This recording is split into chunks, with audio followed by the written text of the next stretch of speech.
यहाँ पर मक्का में उम्रे पे आने से पहले आपको कुछ चीज़ों का मालूम होना बहुत ज़्यादा ज़रूरी है। तो आज इस वीडियो में 5 ऐसी चीज़ें मैं आप लोगों के साथ शेयर करूँगा, जिससे आपके पैसे भी बच सकते हैं और आपका टाइम भी बहुत सारा बच सकता है। तो अस्सलाम वालेकुम वरहमतुल्लाहि वबरकातुहू। मैं हूं अब्दुल मालिक फ़रीद और आपको एक और व्लॉग में खुशामदीद। तो पॉइंट नंबर 1 ये है कि भाई साहब, सबसे पहले प्लान ज़रूर कर लें आप।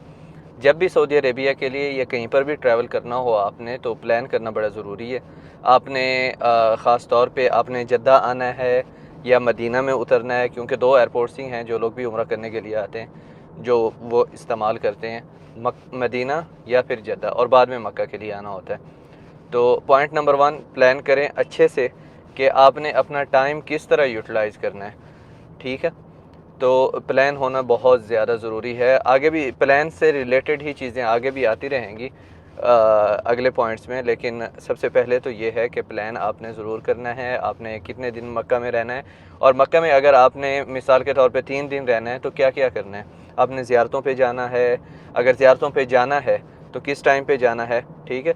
ये सारी चीज़ें आपने देखनी ज़रूरी हैं, क्योंकि ऐसा ना हो कि आपकी मक्का में नमाज़ें मिस हो रही हों और आप अगर गलत प्लान किया होगा आपने, ये गलत टाइम पे जाएंगे, तो मक्का में हो सकता है मस्जिदुल हराम में आपकी नमाज़ कोई मिस हो जाए, तो आप जिस काम के लिए आए हैं वो काम फिर सही से हो नहीं पाएगा। या फिर आप मिसाल के तौर पे ज़ियारतों पे गए हैं तो आपकी 2 नमाज़ें मिस हो गई, या फिर आप गार हिरा चढ़े हैं, आप इतने ज़्यादा थक गए हैं कि फिर फजर के लिए दूसरे दिन नहीं उठ पाए, या फिर बुखार हो गया तो पूरी इबादत का मज़ा ख़राब हो गया।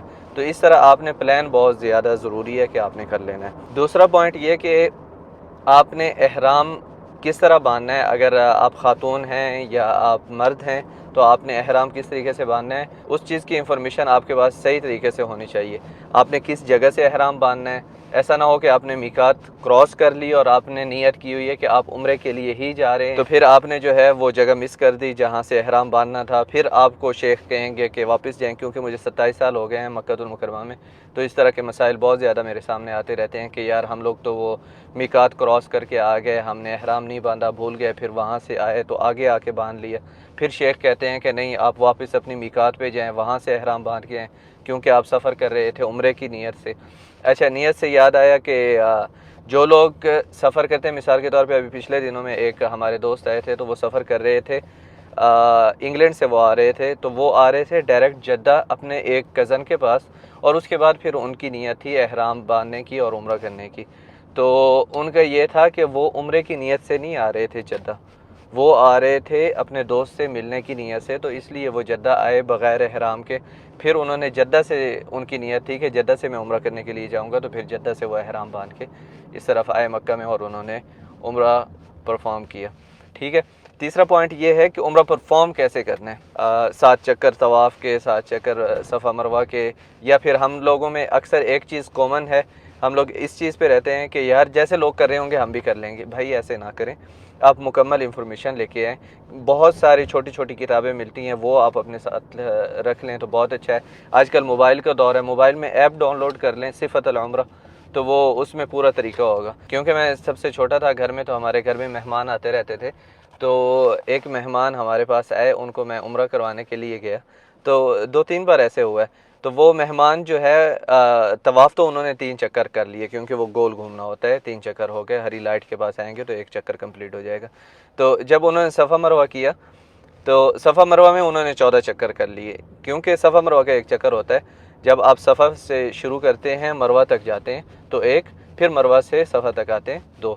तो अक्सर लोग वही तवाफ़ वाला कॉन्सेप्ट लेके आते हैं, सफ़ा से मरवा तक जाते हैं, वापस आते हैं तो 1 चक्कर गिनते हैं। तो इस तरह काफ़ी मिस्टेक्स होती हैं।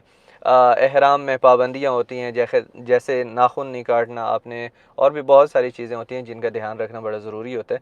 तो इसलिए ये मुकम्मल इन्फॉर्मेशन आप लेके ज़रूर आएँ, कैसे उम्रा आपने परफॉर्म करना है, एहराम कैसे बांधना है, एहराम के साथ कैसी पाबंदियाँ हैं, वो इन सारी चीज़ों का आपने ध्यान ज़रूर रखना है। उम्रे पे आने से पहले ये सारी एजुकेशन आपने ले लेनी है, क्योंकि जब आप उम्रे पे आएंगे तो तब आपको चाहिए कि आप अज़कार में मसरूफ़ रहें, आप ज़्यादा से ज़्यादा दुआ करें। ऐसा ना हो कि आप तब तरीके ढूंढ रहे हो कि यार कौन सा काम किस तरीके से करना है और कहाँ पे जाना है, क्या करना है, बिल्कुल बग़ैर प्लान के होता है ना, तो वो उससे टाइम भी बहुत ज़्यादा ज़ाया होता है, उससे स्ट्रेस भी बढ़ता है। पहले आपको थकान होगी, फिर आप कहेंगे कि मक्के के लोग बड़े सख्त हैं तो अक्सर लोगों को ये शिकायत होती है मक्का के लोगों से कि ये बहुत सख्त है मक्का के लोग। अच्छा जी, चौथा पॉइंट हमारा ये है कि आपको शॉपिंग की लिस्ट बना लेनी चाहिए अगर आप प्लान कर रहे हैं शॉपिंग करने का। मैं तो हमेशा यहाँ पर जितने भी लोग आते हैं उनको एक ही चीज़ बल्कि दो चीज़ें हमेशा उनको रेकमेंड करता हूँ कि आपने अगर उम्रा करने के लिए आना ही है तो आप जो चीज़ें साथ में लेके जा सकते हैं वो है ज़मज़म और खजूर। बाकी हर चीज़ हमारे यहाँ मिलती है और यहाँ पर भी जितनी भी तस्बीहें मिलती हैं या जय नमाज़ें वगैरह मिलती हैं, ये जितनी भी चीज़ें होती हैं वो सारी मेड इन चाइना ही होती हैं, मतलब चाइना से ही आ रही होती हैं। और यहाँ पर थोड़ी सी प्राइसी भी होती हैं, वो इस वजह से कि मस्जिदुल हराम के पास दुकानों के किराए और इन चीज़ों के किराए बहुत ज़्यादा हैं, तो इसलिए वो थोड़ी सी ज़्यादा महंगी भी पड़ती हैं आप लोगों को। तो इसलिए अगर आप यहाँ पर आएँ अपनी शॉपिंग की लिस्ट बना लें। अगर आपको पैसे की परवाह नहीं है तो कोई मसला नहीं, आप जितनी चीज़ें जिस तरह लेना चाहें आपको इंशाल्लाह कोई इशू नहीं होगा। लेकिन अगर आप बजट में थोड़ा बहुत देख रहे हैं, आप देखभाल के पैसे खर्च कर रहे हैं, जो कि हमारे अक्सर इंडिया और पाकिस्तान से लोग आते हैं तो उनके यहाँ बजट का थोड़ा बहुत जो है देखभाल के खर्च करते हैं, तो आपको चाहिए कि आप सिर्फ खजूर और पानी लेके जाएं। और जब आप आते हैं इंडिया या पाकिस्तान से तो अपने कपड़े वपड़े हर चीज़ लेके आएँ। और यहाँ से अगर आपने खिलौने गिफ्ट बच्चों के लिए अक्सर होता है, आप ऐसे भी कर सकते हैं कि क्योंकि अक्सर आपने बच्चों के लिए छोटों के लिए गिफ्ट होते हैं, बड़ों के लिए आपने क्या लेके जाना है। तस्बीह जानिमाज़ होती है तो वो हमारे मुल्क में बहुत अच्छी मिल जाती हैं अगर अच्छी जगह से आप जाके लें। बच्चों के लिए ये होता है कि खिलौने वगैरह और ये सारी चीज़ें ना आप पहले से लेकर बंद करके कार्टन में रख के आ सकते हैं। जैसे ही वापस जाएंगे वो कार्टन वगैरह जो भी चीज़ आपकी पड़ी होगी तो जाके आप बच्चों में बांट देंगे गिफ्ट्स वगैरह, तो वो आपके लिए ठीक ठाक जो है ना सस्ते पड़ जाएंगे, क्योंकि यहाँ पर हर चीज़ महंगी है थोड़ी सी हमारे मुल्कों के से हिसाब लगाया जाए तो। अच्छा जी, पाँचवा और सबसे अहम पॉइंट ये है कि आपको एमरजेंसी नंबर्स, आपको हेल्प कहाँ से मिल सकती है, इन सारी चीज़ों का आपको पता होना चाहिए। एमरजेंसी में ये चीज़ें भी आती हैं कि अगर कोई मुअम्मर अफराद हैं जिनकी उम्र ज़्यादा है, वो स्मार्टफोन्स वगैरह यूज़ नहीं करते। एक तो आपने अपने होटल में आना है, फ़ौरन लोकेशन सेव कर लेनी है आपने अपने होटल की, यार व्हाट्सएप पे किसी को भेज दें, फिर वहाँ से ओपन करके सिंपल है इस्तेमाल कर लें। लोकेशन सबसे आसान है, अपने होटल की लोकेशन रखें अगर आप मस्जिदुल हराम के सामने नहीं ठहर रहे तो।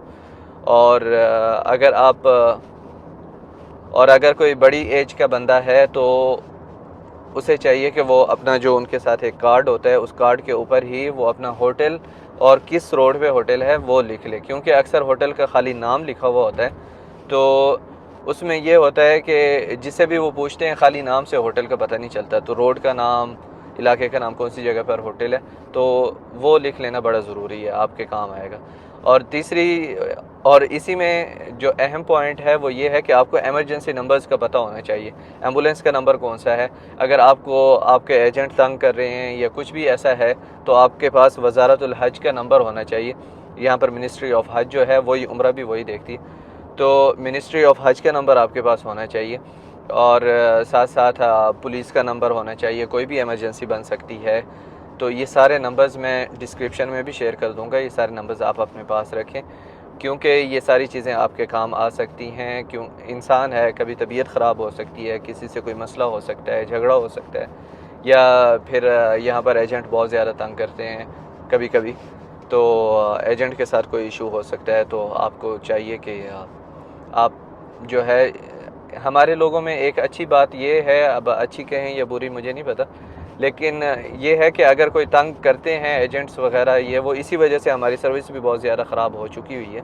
वो शिकायत ही नहीं करते उनकी ना, वो लोगों को बताते ही नहीं कि ये इसके साथ मेरा बुरा एक्सपीरियंस रहा है। तो आपको चाहिए कि आप बताएं, आपको चाहिए कि आप कंप्लेन करें उसकी, ताकि वो दोबारा दूसरे लोगों को तंग ना करें। तो उसने आपसे पैसे लिए हैं, अगर आपको सही सर्विस नहीं दे रहा तो आप उसकी कंप्लेन करें, आप लोगों में को बताएं जो आपके इलाके के हैं, जो उनसे जाके पैकेजेस लेते हैं। आपको हमेशा इस चीज़ में कॉन्शियस होने चाहिए क्योंकि लोग उम्रा करने के लिए आ रहे हैं और यहाँ पर काफ़ी हद तक ये चीज़ें देखने को मिलती हैं। अच्छा, एक बोनस पॉइंट वो ये कि कुछ लोग जो है ना खाली उम्रे का वीज़ा लगवा के आते हैं, टिकट लेके आ जाते हैं यहाँ पर होटल, वो सोचते हैं कि शायद हमें ज़्यादा सस्ता मिलेगा, तो ऐसा नहीं है आपको। क्योंकि कुछ दिन पहले मेरे कज़न आए थे यहाँ पर, तो उन्होंने जब आके यहाँ पर देखे होटल्स तो काफ़ी महंगे मिल रहे थे। जो पैकेज उनको मिल रहा था पाकिस्तान से, क्योंकि वो शेयरिंग में रूम दे रहे थे, तो वो काफ़ी सस्ता पड़ रहा था उनको।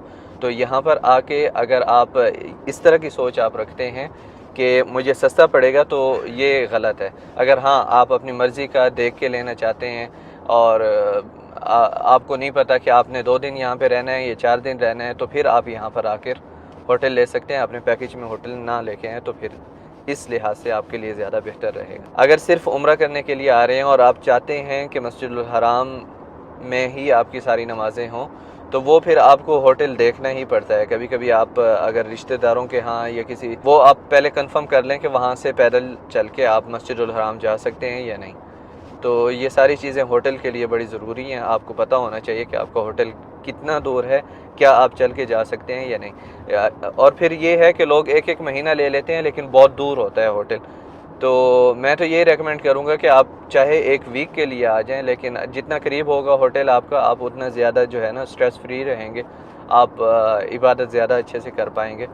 ये मेरी पर्सनल एडवाइस है। हर किसी की अपनी सोच होती है। लोग कहते हैं, कुछ लोग होते हैं वो कहते हैं कि यार ज़िंदगी में पहली बार जा रहे हैं, तो क्यों हम लोग कम टाइम रखें, अगर महीना मिल रहा है तो 1 महीने ही हम लोग जाएंगे, चलेंगे पैदल। तो वो हर किसी की अपनी पसंद की बात है, आप किस चीज़ को ज़्यादा तरजीह दे रहे हैं। तो अगर कोई ऐसा पॉइंट है जो मैंने इस वीडियो में कवर नहीं किया, जो कि आपको जानना चाहिए उम्रे पे आने से पहले, तो आप नीचे कमेंट्स में ज़रूर बताएं। मैं फ़र्स्ट कमेंट में वहाँ पर फिर वो बाकी का पॉइंट अगर कोई होगा ऐसा, तो मैं वहाँ पर पिन कर दूँगा, जिससे आपकी और मज़ीद लोगों की हेल्प हो सके।